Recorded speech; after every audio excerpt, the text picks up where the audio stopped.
At this point, I am fully convinced there is nothing that Timothée Chalamet cannot do. How's it going, everybody? Welcome back into another video. I am so excited today to be talking about the newest film from James Mangold, A Complete Unknown. This is a film I was highly anticipating. Of course, I'm a big Timothée Chalamet fan. I am a big James Mangold fan. Ford v Ferrari is one of my favorite films, and I was so excited to see this. The trailers looked great. The behind the scenes that we learned about the music being recorded live and all of that.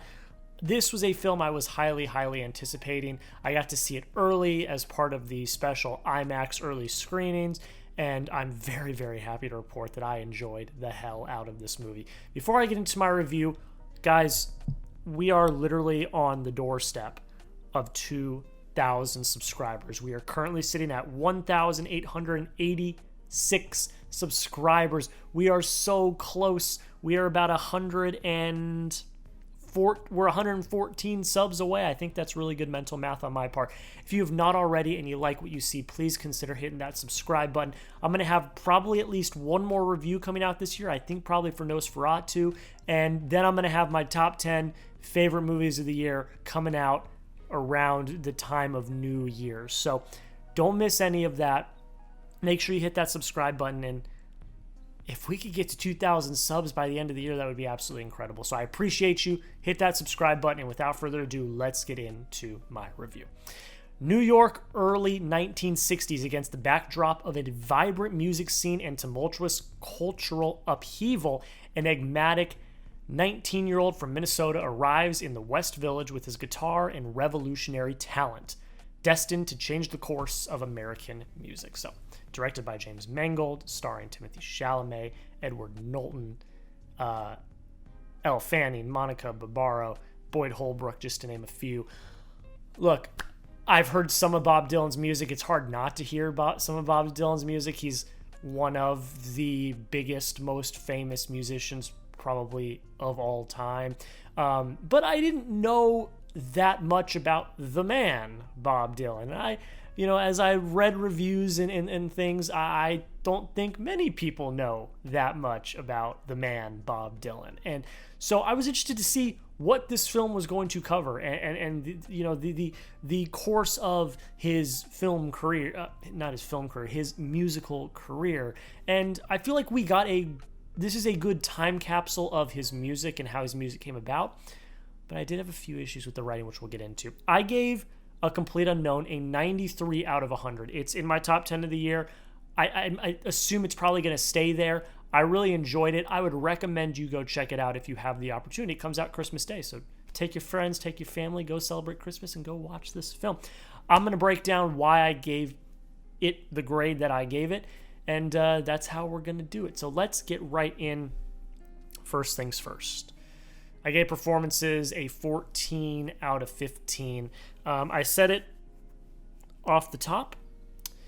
I think that Timothée Chalamet, there's nothing he cannot do. Chalamet gives some of the most incredible range I think we've probably ever seen in film, whether he is Willy Wonka or Paul Atreides or, in a film like Call Me By Your Name or Bob Dylan.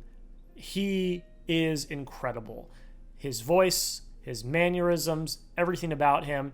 It looked like you were watching Bob Dylan recount his career on screen. Chalamet has gotten a lot of awards hype, and I think deservedly so. He is transformative. It's incredible to watch. Guys, we got to realize, this is a moment in film history. Watching Chalamet work is incredible. One of the reviews I've listened to said that he's this generation's Leonardo DiCaprio. I can totally see that. He is immensely talented in everything that he does. People hate on him for some reason. I don't understand that, but he backs it up time and time again with good performance after good performance after good performance. He is incredible here. And I hope that when people watch, they realize that he is a true talent, and I thought he was fantastic. I really liked Edward Norton's character. I really liked his performance. I thought he was really good. He brought a sort of delicateness to this story where Chalamet as Dylan is pretty brash at times and very unapologetically himself, which sometimes can be kind of like a blunt force instrument, just going about his way. And Edward Norton was a more delicate, kind of calming presence in this story. I really liked his performance. I don't think enough people are talking about his performance in particular. Elle Fanning, I think, is fantastic here. I don't think her character had a lot of substance, and I think, upon doing my research, her character is not actually real. It's based on Dylan's girlfriend at the time, but not actually her. And they took some creative freedom with her character, and I felt like they were trying. They didn't want to fully go into that character, and I think it was an interesting choice. I thought her performance was great, but I didn't think that there was a lot of substance to her character. Monica Barbaro, I've been a big fan of since Top Gun Maverick. I've sung the praises of her performances since then. I think she's fantastic in whatever she's in. She's also fantastic here. She does her own singing, as does Chalamet, and they're both incredible. And Boyd Holbrook as Johnny Cash was awesome. I thought he gave a great portrayal of Cash and was this just very charismatic, funny at times character. He was awesome. Like the cast in general was phenomenal. Like everyone had specific moments and brought specific characteristics to these characters that I absolutely loved. I gave performances, like I said, a 14 out of 15. No notes really overall. I really loved them quite a bit. Entertainment, 9 out of 10. I have seen people talk about the writing and talk about how this is more of a concert film than really a biopic. And I can kind of agree with that, although I do think there is a little more substance here than other people might attribute to it. But yes, at its core, it's a movie about the music and about the artist. And there's a lot of really awesome sequences here, a lot of really great musical sequences that are directed awesomely. They sound great. The texts as a whole, and we'll get to that a little bit later, are just awesome. But yeah, it's entertaining as hell. I gave entertainment a 9 out of 10. I was tapping my feet. I was bobbing my head. I had a great time watching this movie, and so did everyone else. I was in a packed IMAX theater. So did everyone else. Everyone else had a great time watching this movie because it's entertaining as hell. Of course it is. It's about Bob Dylan and some of the most iconic music of all time. It was great. Direction, 10 out of 10. This is some of the best direction I've seen this year. James Mangold, he has not done me wrong yet. I love James Mangold as a director. And yes, even Indiana Jones. I enjoyed Indiana Jones' Dial of Destiny. I know that might be a bit of a hot take, but James Mangold has yet to fail me since I have seen his work. And I think he's got such a great eye behind the camera. This film looks beautiful. You can tell there's a lot of care put behind this story, and I thought that this was brilliantly directed, and I hope gets credit during awards season. Again, I haven't seen everything, so I might see a few films before the year ends that deserve more credit, but I love Mangold's direction here. I thought it was absolutely fantastic. No notes overall. Emotion, 8 out of 10. I think in general, I had a good time. I am still, again, like I kind of teased, a little perplexed in terms of, the mystery of the man that is Bob Dylan and maybe not having as much substance in the story. I do, at some points, kind of like the mystery because it's like you're trying to crack a code and you think you're close, but then you're not. But I did, still, like I said, enjoy my time and had a good fun time with this movie. So I give it an 8 out of 10. It's not the most emotional movie I've seen this year. It doesn't have all of the emotional substance I probably would have wanted, but it still gets the job done overall. We're going to get into the text now. I'll run through these real quick because they're basically all 5 out of 5s. Cinematography is a 5 out of 5. It's a beautifully shot film. I think some of the scenes here are choreographed and shot very, very well. No issues with the cinematography. I think this is a beautifully looking film. Score 5 out of 5. It's mostly a soundtrack, but I mean, you got to give credit to all the actors that sung. They did their own singing. Like this has been talked about numerous times, that the music here was filmed live, and it's great. Like, I loved it. So I give score / soundtrack a 5 out of 5. It's brilliantly executed. Pacing 5 out of 5. This movie clocks in at like 2 hours and I think almost 40 minutes, but it did actually fly by. Like, I was a little skeptical when I saw it. Like, it's been a very long week at work. I do have the next 2 days off for my weekend, but I was like very tired. I'm like, 2 hours, almost 3 hour movie. I don't know if I want to do this. Like, do I want to sit in this theater for a long time? But it flew by and I was fully invested from the beginning. And I mean, that's credit to the direction and the performances and just overall the quality of the movie. Like, when a movie is of that high of quality, you get sucked in and time flies by. That's kind of the point of movies, is for you to get sucked into a world and just let it transform you, and you just lose track of time.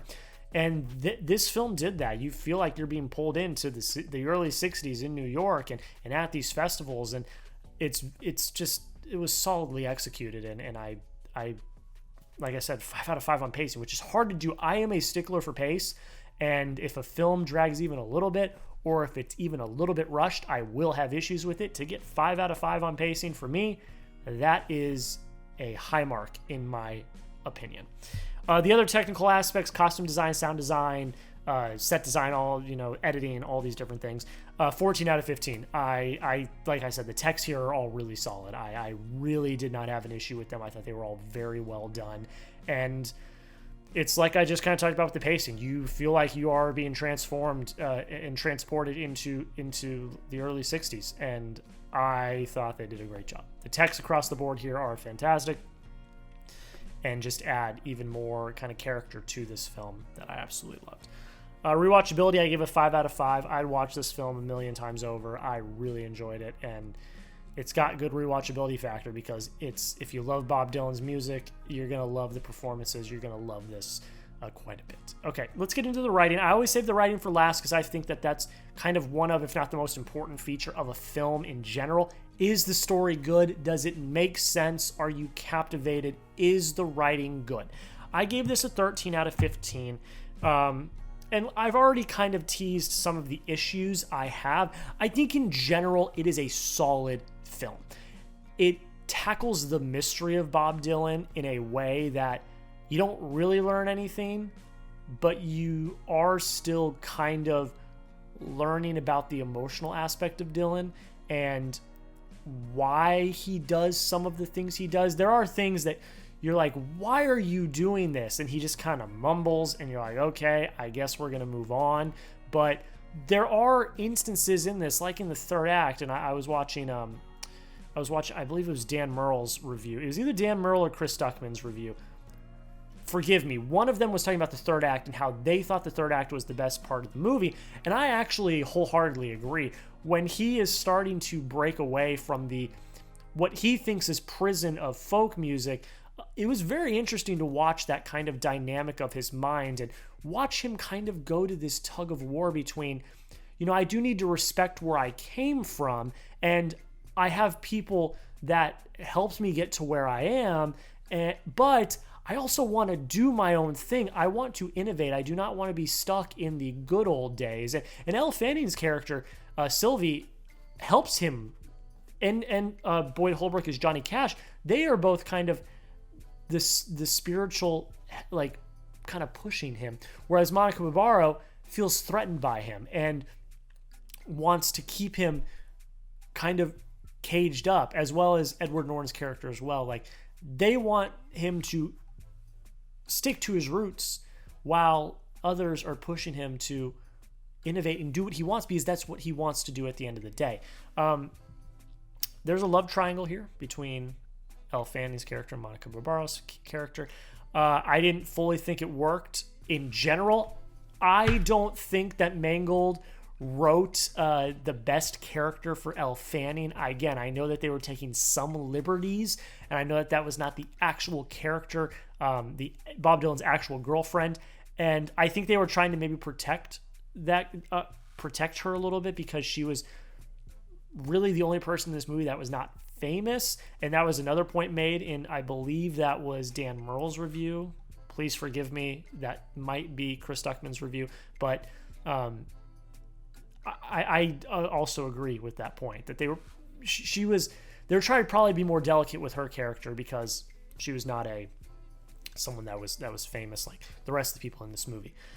So I felt like her character lacked some emotional substance. By the time we get to the end of the movie and they part ways, I didn't really feel like there was any emotional attachment there that I could have clinged on to or felt really bad for at the end of the day.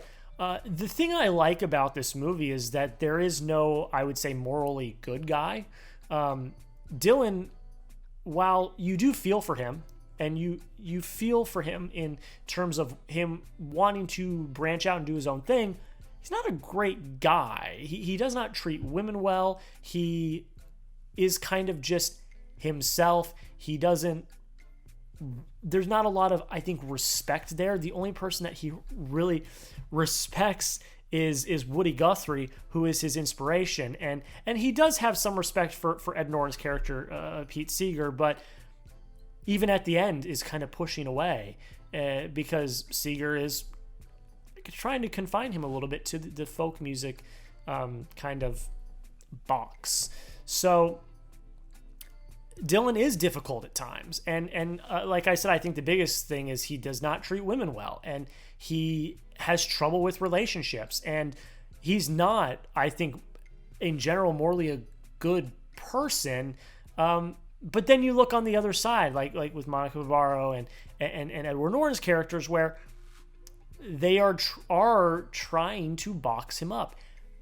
Dylan is the golden boy of folk music and is this like kind of golden goose to make folk music relevant. And to keep him there would be boxing him up and keeping him kind of stagnant. And Dylan does not want to do that. He wants to innovate. He wants to be his own person. And so I think that there is no morally good person here. And I actually thought that was a very interesting dynamic to have. You don't learn a lot about Bob Dylan here. You don't. He is kind of a mystery. I kind of liked that, though, because you're trying to peel back the curtain, and you get to peel back the curtain at some points, but you never fully learn about him, because I don't think anyone really knows about him. You hear stories, but you don't really know if they're true or not. And I think that's the same here. No one knows the real Bob Dylan. So how can we learn about the real Bob Dylan? I think at the end of the day, it's a very interesting study of Dylan and his music and his career and the difficulties he had along the way and the difficult relationships that he had and how he was not always morally good and was not always a good person, but also struggled with I think, his identity as a musician and what he wanted to do. And I thought this was a really well-crafted film that helped kind of show that side of the story. No, we did not learn about Bob Dylan as the person, but we learned about Bob Dylan as the musician and the struggles that he went through as he was coming up and then trying to innovate. I thought it was very well done. Like I said, do have issues with I think Elle Fanning's character, how she's written. Again, I think Elle Fanning here is fantastic. I don't think she's given a lot to work with. And I think, again, they took liberties, so that might have been the reason why. And I also think that there is some void in emotion when it comes to those moments. And, you know, that did take some points off for writing. I did have some issues with the emotional, I guess, value of the film. And, you know, we did not learn about Bob Dylan. We learned about him as a musician, but we did not learn about him as a man. And I think there could have been opportunities to kind of peel back the layers a little bit more, and that didn't happen. So it is what it is. I still really enjoy this, and I felt like at the end of the day, that was not a detriment to the film. So I still enjoyed the film. I still think we learned a lot, and I still think there is an interesting story there, especially when you get to the third act. The first two acts, they're interesting to get through. Do have some movie biopic tropes, but they don't fall completely into the movie biopic tropes that and I liked that. I thought that was good, and with James Mangold at the helm, I trusted it, and I'm very happy that I am one of the people that did enjoy it. I know some people did not. I know some people had some big issues with it, and that's okay. I just happened to really enjoy the time and like what they did. All right, that's where I'm going to leave it. This is a longer review, but this was one that I really wanted to dissect because I really enjoyed it. I feel like there's a lot to unpack here. And again, while we did not learn about Bob Dylan the man, I think it was very interesting to learn about Bob Dylan the musician and the struggles that he was going through as he was, 1, coming up in his career, 2, not really wanting fame, which was something I didn't really touch on, but I thought was also an interesting aspect of that. And then 3, wanting to branch out and innovate while people were trying to kind of box him up. That's it. I've rambled on enough. I'm going to let you guys get down below in the comments, and you guys let me know, what did you think of A Complete Unknown? Did you like it? Did you hate it? Let me know why. If you've seen it already. If you've not seen it, I highly, highly recommend that you go check it out when it comes out on Christmas Day. It's a good one. I think if you love Bob Dylan, you'll really enjoy this. I think if you don't even know about Bob Dylan, like me, I'm a bit of a novice when it comes to Bob Dylan. I still really enjoyed it and had a great time. Let me know in the comments what you thought. Make sure you like, make sure you comment, make sure you subscribe to all the things you do on YouTube. Like I said, we are pushing for 2,000 subscribers by the end of the year. We are making up some ground. So if you've not already, make sure you hit that subscribe button. I think it's like 90% of people that watch my videos are not subscribed. So if you're one of that 90%, let's get that ratio a little more even. Hit that subscribe button. That's pretty much it, guys. Thank you so much for watching. I hope you have a great rest of your day, and we'll see you in the next video.